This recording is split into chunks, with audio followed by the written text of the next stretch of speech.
The Prophet Muhammad, peace be upon him, said, "Verily, you shall conquer Constantinople. What a wonderful leader will he be, and what a wonderful army will that army be." This hadith reflects a prophetic prediction about the future conquest of Constantinople by Muslim forces. It's often understood by Muslims as a prediction of a significant victory that will eventually occur in history.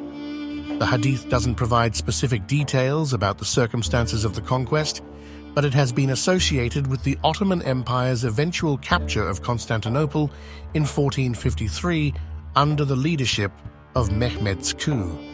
Sultan Mehmed II, also known as Mehmed the Conqueror, was born on March 30th, 1432, in Adrianople, modern-day Edirne, which was the capital of the Ottoman Empire at the time. Mehmed II was born into the Ottoman royal family, which already gave him a strong claim to the throne. His father, Sultan Mehmed II, initially abdicated in favor of his brother when Mehmed was just a child.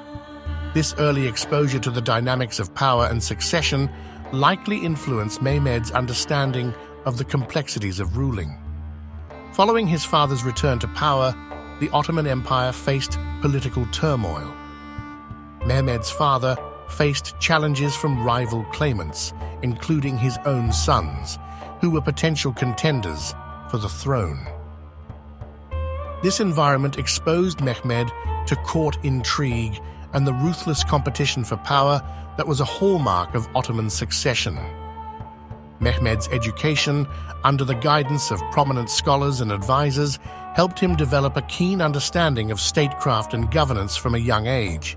He was exposed to various disciplines, including law, history, theology, and military strategy. This education equipped him with the knowledge and skills necessary to rule effectively. Mehmed's first ascent to the throne in 1444, at the age of 12, was short-lived due to political instability and external pressures. However, his brief experience as ruler allowed him to observe the challenges and intricacies of governance. When he regained the throne in 1451 after his father's death, he was better prepared to face the responsibilities that came with rulership. To consolidate his power, Mehmed cultivated strategic alliances with influential individuals and factions within the empire. He understood the importance of securing the loyalty of key military commanders, viziers, and religious leaders.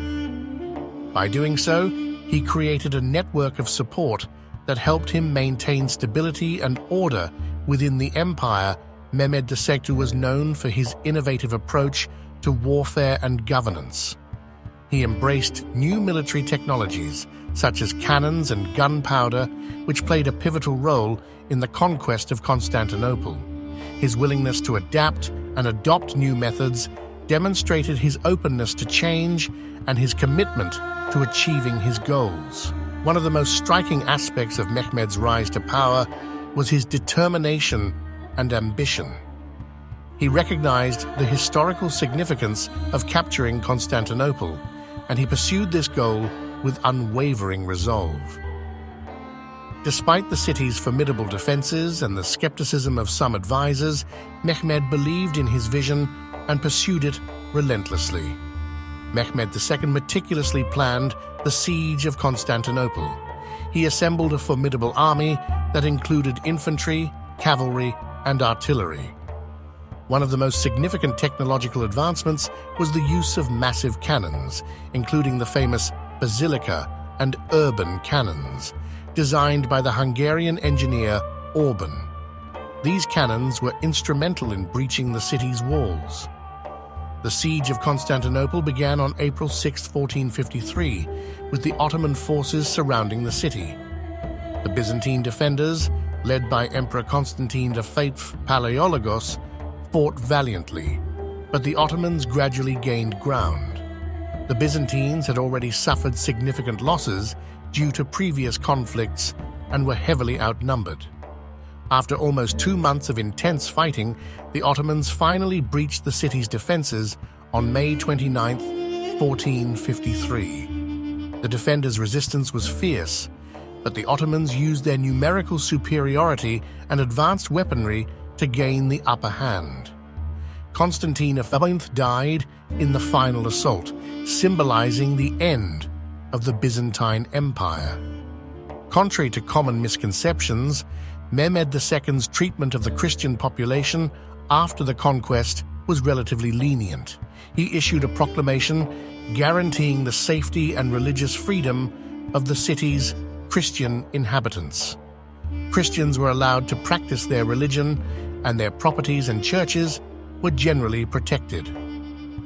One of the most significant actions taken by Mehmed II after the conquest was the conversion of the Hagia Sophia, the Grand Cathedral of Constantinople, into a mosque. The Hagia Sophia had been a symbol of Christian Byzantium for nearly a millennium. Mehmed's decision to convert it into a mosque was both a political and religious statement, emphasizing the city's new status as the Ottoman capital and showcasing Islamic dominance. Under Ottoman rule, the Hagia Sophia underwent modifications to accommodate its new function as a mosque. Minarets were added, and Islamic calligraphy adorned its interior. The building's grandeur and historical significance made it a focal point of Ottoman architecture and a testament to the empire's power. Mehmed II's conquest of Constantinople reshaped the geopolitical landscape of Europe and the Middle East. It marked the end of the Byzantine Empire, a continuous entity for over a millennium. The fall of Constantinople had profound consequences for the Christian world, leading to increased interest in exploration and contributing to the broader context of the Renaissance. Sultan Mehmed the Conqueror died on May 3, 1481, in his palace in Istanbul. He left a lasting legacy as the ruler who not only expanded the Ottoman Empire to its greatest territorial extent, but also changed the course of history by capturing Constantinople and reshaping the geopolitical landscape of Europe and the Middle East.